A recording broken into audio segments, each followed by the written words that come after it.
1201. Merhaba arkadaşlar. Bugün Levent'in özel çorbasını yapacağız. Bu çorba henüz isim veremedik ama bin bir derdi deva çorba diyebiliriz. Bunun için öncelikli olarak şöyle gelin göstereyim.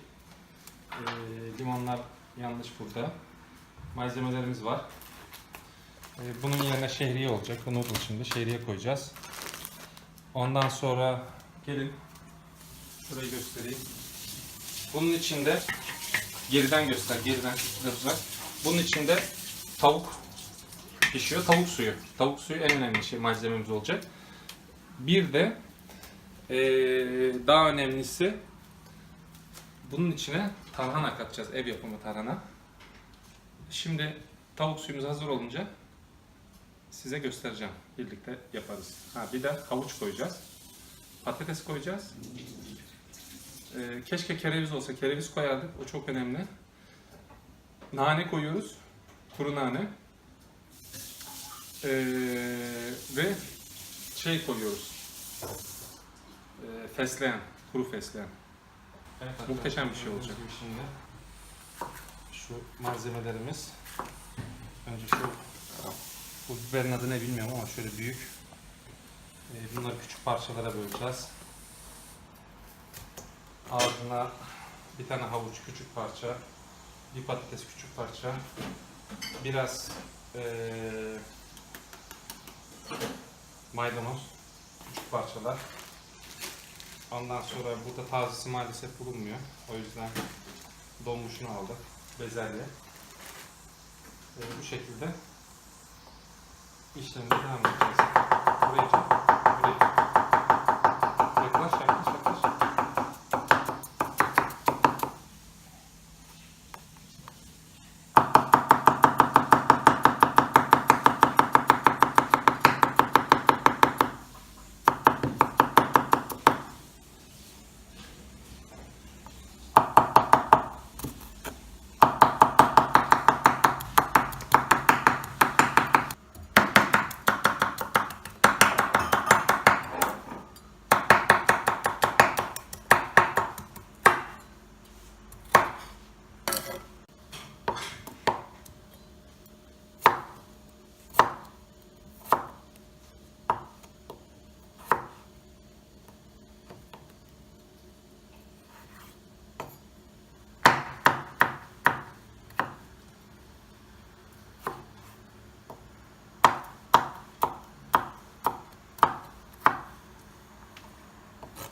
Evet, şimdi tarhanamızı biraz koyuyoruz. Bu aslında en ana malzemelerden birisi.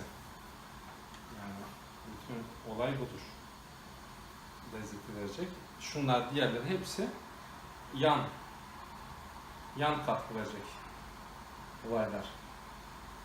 Ama şu ev yapımı tarhana olmadan bu çorba olmaz. Şunlardan biri olmazsa olur.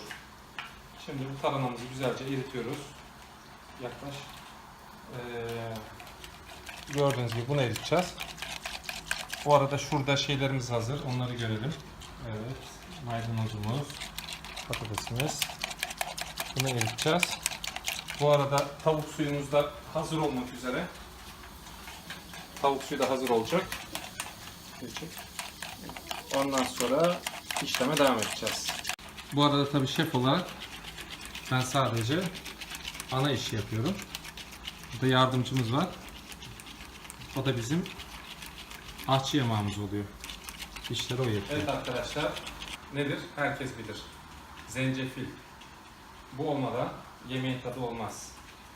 Tabii zencefil yemeğe tat verir ama yemeğin içinde bunu yerseniz acı olur. O yüzden ne yapacağız bunu? Bunu sadece yemeğimize tat versin diye büyük parçalar halinde atacağız ki yemek hazır olduğunda bunu içinden çıkaralım. Evet, bunu bütün halinde atacağız ama tat versin, tadı iyice içine işlesin diye şöyle yapıyoruz. Buna böyle çizikler atacağız biraz ki içindeki bunun lezzeti, suyu, sıvısı çorbamıza daha iyi nüfuz etsin. Size tavsiye ederim. zencefilsiz yemek yapmayın. Ama zencefilin kendisini de yemeyin. Arkadaşlar, sarımsak olmadan bir Türk yemeği olur mu? Kesinlikle olmaz. Türk yemeği olunca sarımsak olmak zorunda. Dolayısıyla bu çorbamıza şöyle 3 diş sarımsak rendeleyeceğiz ki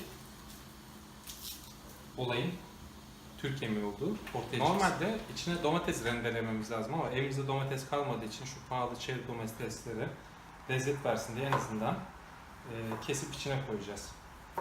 Yani aslında domates rendelemek en ideal olacaktı bunun için. Ama yapacağımız bir şey yok.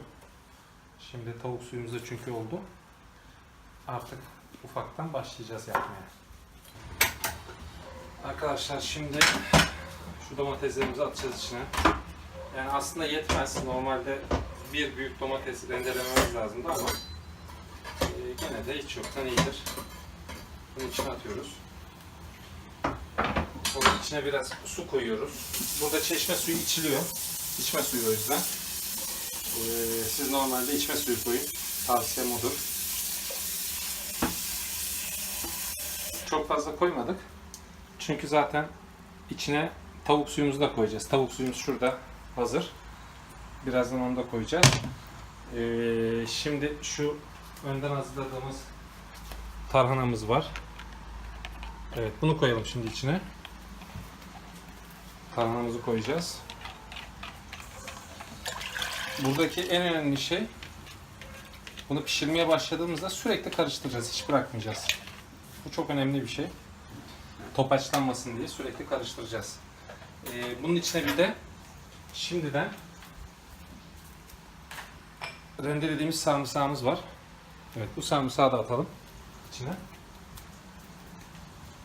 Arkadaşlar gördüğünüz gibi tavuk suyumuz, doğal tavuk suyumuz da hazır. Şimdi bu tavuk suyundan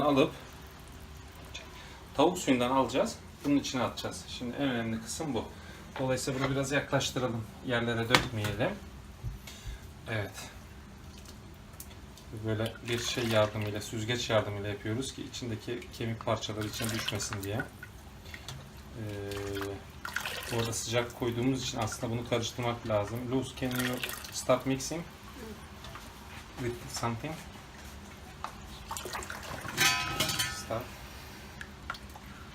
Evet, çünkü sıcak su olunca sürekli karıştırmak lazım. İçindeki tarhanalar topaçlanmasın diye. Evet, şu anda Caner, oğlum karıştırıyor. Dediğim gibi yavaş yavaş ama sürekli karıştırılması gerekiyor. Arada ters yön olarak ki tarhanalar topaçlanmasın diye. Şimdiki işlemimiz bu. Daha sonra malzemeleri katacağız. Şu anda hala karıştırıyoruz. Henüz hazır değil. Evet arkadaşlar, tarhana çorbamız hazır. Şimdi şunları koyalım içine, gelin. Gördüğünüz gibi öncelikli olarak patates ve havucu koyuyoruz. Çünkü bunların pişme süresi biraz daha uzun diğerlerinden. Bir de hemen bunun arkasına şehriyeyi koyacağız. Önce patatesi koyalım. Koyduk. Birazcık tat versin diye, çok değil. Havucumuzu koyduk. Bu da biraz tat verecek ve vitaminli verecek. Evet, biraz da hemen arkasına şehriyemizi ilave ediyoruz. Bu şehriyi göz kararı. Hani ben size bunun tarifini veremiyorum. Böyle bakabilirsiniz. Ben elime koyup göz kararı koyuyorum içine.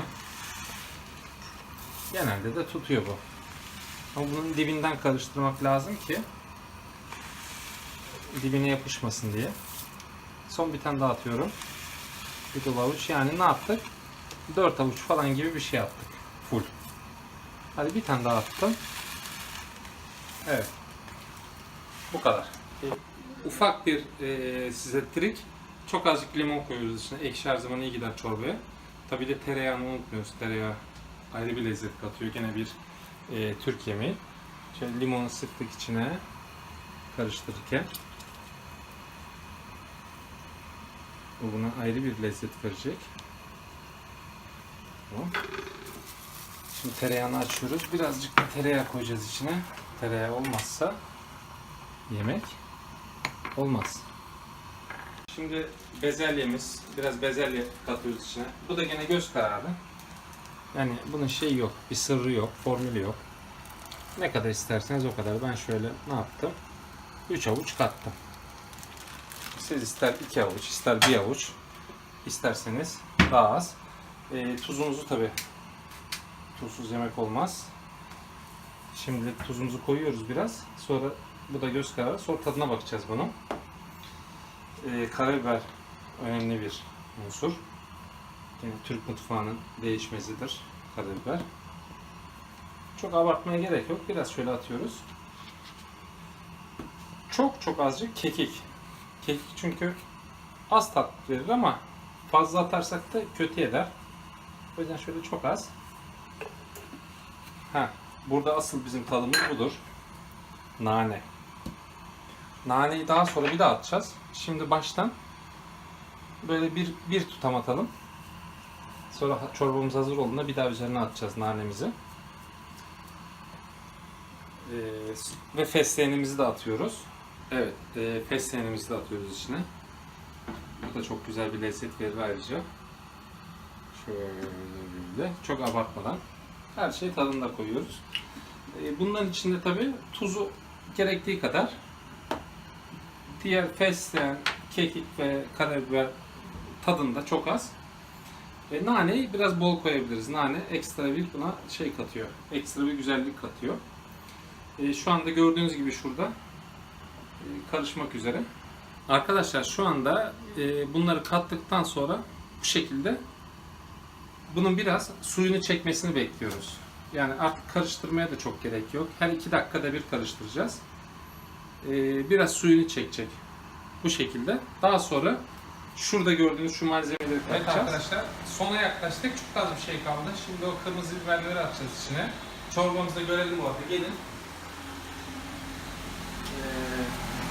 Bakın kıvamı iyice olmaya başladı bunun. Kıvamı olmaya başladı. Yani kıvamlı olacak zaten. Böyle şimdi şu kırmızı biberleri içine atıyoruz. Tamam mı?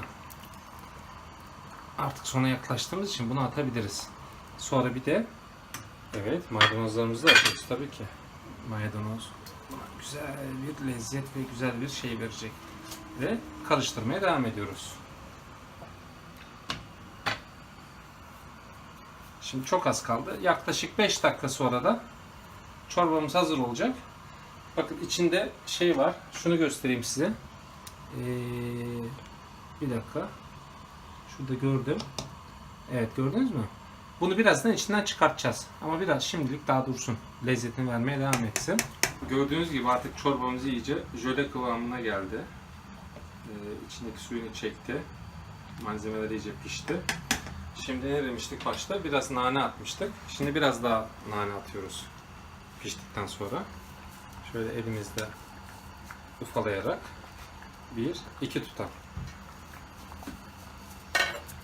Evet. Şimdi bunu son olarak bir karıştırıyoruz.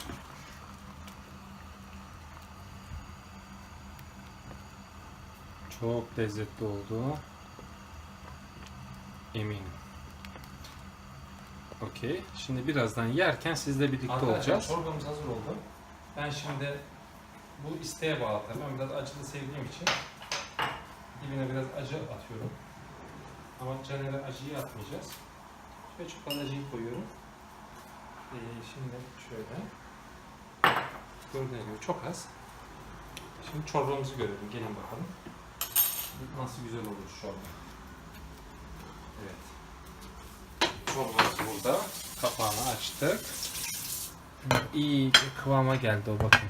Şöyle bir karıştırayım şuna. Bakın. Şimdi kendime koyuyorum. Önce Caner'e koyayım. O çünkü çok sıcak içemez. Biraz soğusun. Görüyor musun şunun güzelliğini? Ha? Aman Allah'ım. İşte bu çorba. Her derde deva bir çorba. Gördüğünüz gibi çorbalarımız hazır. Çok sıcaktır ama şu anda. Yalnız yorumunuzu alalım. Çok güzel. Çok güzel. Evet. Bu şekilde bir çorbamız oldu. Bunun içinde her şey var.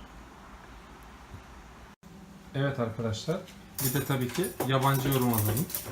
Hani biz sonuçta kendi mutfağımızı iyi biliyoruz. Bize göre her şey iyi olabilir. Bir de böyle tamamen dışarıdan biri bakalım çorba hakkında ne diyecek.